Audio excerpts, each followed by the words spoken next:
What is going on, everybody? Jay here from Maji. And Jay, finally we were able to get out of the unboxing portion of the video very quickly. I wanted to give you guys something a little bit different, and that's going to be a 24-hour usage on a what I considered a flagship phone with a mid-range price. So this right here is called the Poco F2 Pro. As you guys can tell from the title, it is a fairly new device. It was just released this month. And this company on eBay, they're called Zobe Online. They had it in stock. They're based in Miami, Florida, which is only about an hour away from me. So I got it very quickly. I ordered this the day before yesterday. I got it yesterday. I completed the unboxing very quickly, and I've been using it as my primary device ever since. Now this device here, like I said, it has amazing specifications. It has a very beautiful display, as you can tell, but of course, they are cutting corners on certain things to save money. Like this one doesn't have wireless charging, and it doesn't have a 2K display. This one is a 6.7 inch. It has a resolution of 1080p with 395 ppi. So again, it is not the best display in the market. However, being AMOLED gives you that nice deep colors with very deep blacks, making it look very, very good. And also has Corning Gorilla Glass number 5. And the cool part that I like about most Chinese manufacturers is that they include cases and accessories. So this phone came already with a case, and I'm just going to give you here the physical aspects of this device. On the front here, again, we have a 6.67 inch display. It has a 1080p resolution with 395 ppi, and it is a 60 hertz display as well. And we have a selfie camera of 20 megapixels, but a lot of you guys might be like, Jay, where's the punch hole? I don't see the camera. Well, it is a pop-up camera. I'm gonna show you that right now, and it has a very cool animation. This is, again, a 20 megapixel sensor, and you guys can see the animation right there on the upper left-hand side corner. So when it comes to the camera, this thing, in my opinion, performs quite well. I went out there today, and as I was working, I was taking some shots, and I took some shots of my Rhino 660 just to give you guys a little bit of an overview of what this camera really looks like. What I do love about the setup here is that it has a 64 megapixel wide angle lens. It has a 13 ultra wide, which is really nice. We have a 5 megapixel macro lens, which is great for zooming and taking pictures with detail. And then we have a 2 megapixel, which is up here on the left hand side on the upper left, and that's going to be for depth. So that's going to be for the background and stuff. So again, a very nice setup. I do like that ultra wide angle lens very much. So on the back here, you guys can notice that you have a very cool finish, and this is called I think it's called, let me see, cyber gray, excuse me for that. And it comes in many different colors. This one happened to be my favorite from the pictures that I saw online, and it is a fingerprint magnet, as you can tell. So it is great if you have this case with it, which is kind of rough on the back, and it gives you a very nice grip, to be honest. So there we have it for the display. It has an on-screen fingerprint. This is an optical one as well, which is really, really cool. And we have always on-screen options, and you can set up backgrounds. I'll be talking about that here in just a second. On the left hand side of the phone here, we have nothing but just a frame and the antenna. Towards the top here, we have the camera pop-up mechanism together with what appears to be an IR sensor, which is really cool. I have to check that out. We have a 3.5mm headphone jack with the secondary microphone right there. And on the bottom, we have the SIM tray. Unfortunately, the memory cannot be upgraded, so this only supports 1 nano size SIM card, excuse me. And we have here the USB-C port with the main microphone and the loudspeaker. Also, we do not have stereo speakers, so right there you guys can see how they are saving on certain features, like already the wireless charging, no 2K display. We only have one speaker at the bottom, and also this device, it is not waterproof. But I'm still convinced, guys, that for the price, it is definitely a great bargain. This thing comes already with warranty. And after the initial setup, which was very easy, it is just like any other flagship device out there. It'll prompt you to log into your Google account. It'll then prompt you to set up your fingerprint, which I did. I recorded my left and right thumb, and everything seems to be working great. So here we go for the fingerprint. You guys can tell right there that it is quite responsive, and Sometimes with the right thumb, maybe I didn't record it correctly, it delays it a little bit, but right now everything is working as intended. I'm going to try to do now the face recognition. So for the face recognition, it takes a little longer because, as you guys witness, the camera needs to pop up. So that's not really my favorite method so far, just because we have that mechanism and it takes I would say almost 2 seconds overall. So let's say I wake up the screen, I slide, it goes up, and then it comes right down. So actually it takes a little bit more than 2 seconds, to be honest. And for that reason, I'm not a fan of the face recognition. I'd rather use the fingerprint all the time. So here we have the user interface. This thing carries the operating system Android 10, and on top you have MIUI 11. It comes again with the Snapdragon 865 and the Adreno 650, which is quite amazing. And it comes with a 4700 milliamp battery, but like I said, it doesn't have wireless charging, but we do have a fast charging brick in here, which is quick charge 4. It is a 30-watt charger, and according to the manufacturer, they are promising 63 minutes from 0 to 100%, which is not too bad. That's a little over an hour. And I gotta say that I haven't charged this device ever since I took it out of the box. Well, no, I am lying right there. I did charge it a little bit after I took it out of the box, and I took it to work. I've been using it as my primary device for the entire day. I'm gonna show you that in a second here from settings, and I haven't charged it and I still have about 30%. So on the battery side, it is quite impressive in my opinion. Even though it is only a 4700 milliamp battery, they optimized it very, very well. So again, here we have the user interface, and we do have the app drawer right here where I downloaded most of my applications.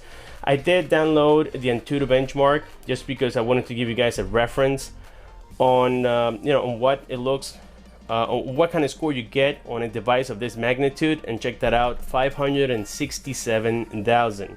So far, at least in my testings, this is a very, very good score. I'm not sure if it beats the S20 Ultra from Samsung, but that's a very, very good score. I also completed the Geekbench 4 as well. Let me show you that right now. So right here, you guys will see that if we go into history and we go to the latest one, right there, 912 for the single core, 3,278 for the multi-core, and then again, that's quite impressive, at least in my eyes.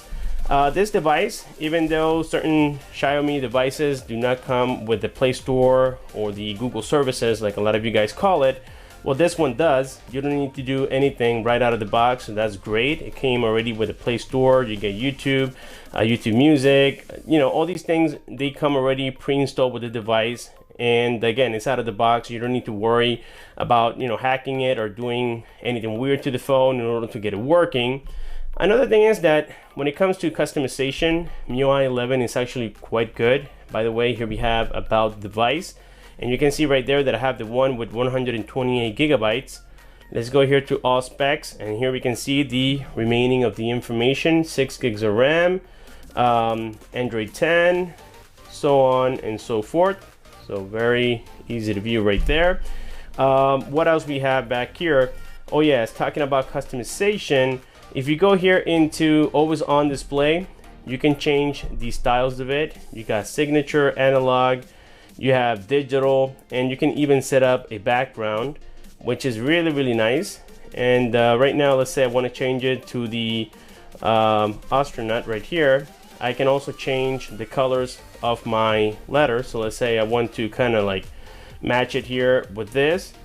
I can do so. You click on apply right there, and now we check right here, or actually we let it sleep for a second. There it is. So again, very cool little touch-ups by Xiaomi, in my opinion. I think that's kind of cool. We have many other settings on here as well. We get a display, and on display we have dark mode. Right now I have it off.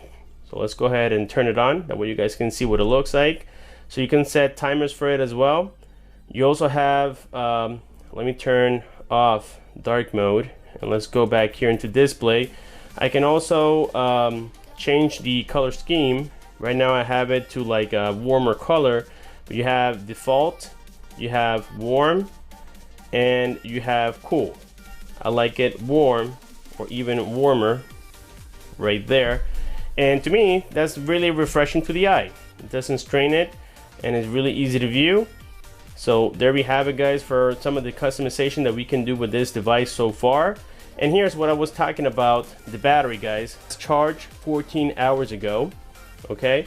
And this is all that I've done with it. I played a little bit of games, I've been on the camera, and I've done a few things on it.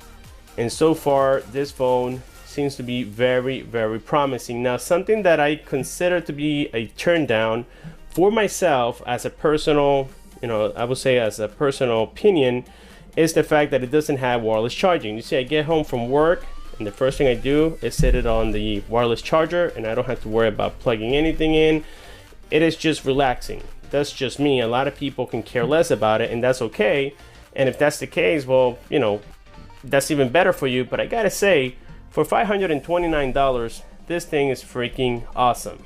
Now, something I did notice that after connecting with my service carrier, which is AT&T, I have 5G connectivity. I had to check with the bands. Maybe is that I am not yet covered according to their maps. I just have to do a little bit more homework. But yes, right there you guys can see that I'm only getting LTE connectivity and not the 5G as this phone is equipped with. So here we have Google stuff. And again, everything seems to be working very well. The cool part about this phone, like I said before, is that it has been optimized to be used here very, very well in the USA. You don't see any Chinese bloatware. The phone comes completely clean except for that MIUI 11. And something I didn't notice is that even though they are claiming that it has a hi-fi audio, when I tested it here with my videos, so this is about the Doogee S95 Pro, the audio is not that great. Honestly, coming from real flagship devices like the iPhone 11 Pro Max, I use a Samsung Galaxy S20 Ultra, and other phones with stereo speakers. Not having it on the Poco phone is a little bit disappointing, especially having that speaker located here at the bottom side. It sounds good, but it's not a wow experience. So let's go ahead and check it out real quick, and you guys let me know.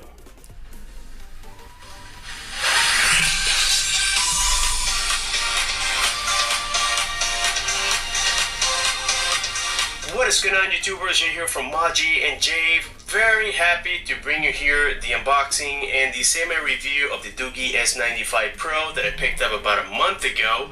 Then Amazon delayed my order, and finally I got it around May 6th approximately, and I've been using it now for a little over a week, and it has been, well, as you guys can hear right there, again, the quality is not that is bad, honestly, and I'll keep repeating this over and over. Maybe it's because I come from different smartphones that really have stereo speakers. The quality is not bad. It's good. You can feel a little bit of bass to it. It is clear. The sound quality is great. But again, just not being stereo makes a big difference, at least in my ears. But now something that, which is a little bit off topic here from what I was talking about, something that I consider really cool is the placement here of the buttons.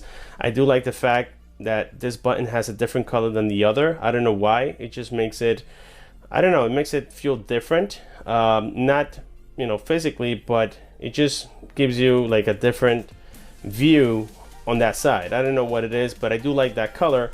The buttons are very clicky, very comfortable as well. So again, on that, that part, I don't have any complaints at all.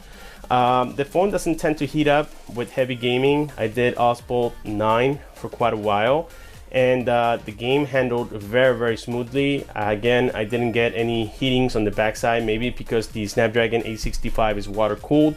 I didn't have an issue playing that particular 3D game. I have here all my finances. I have other little simple games that I like to play with and stuff. And again, guys, everything's working great. Social media, I did get an update immediately after turning on the phone, and I completed it.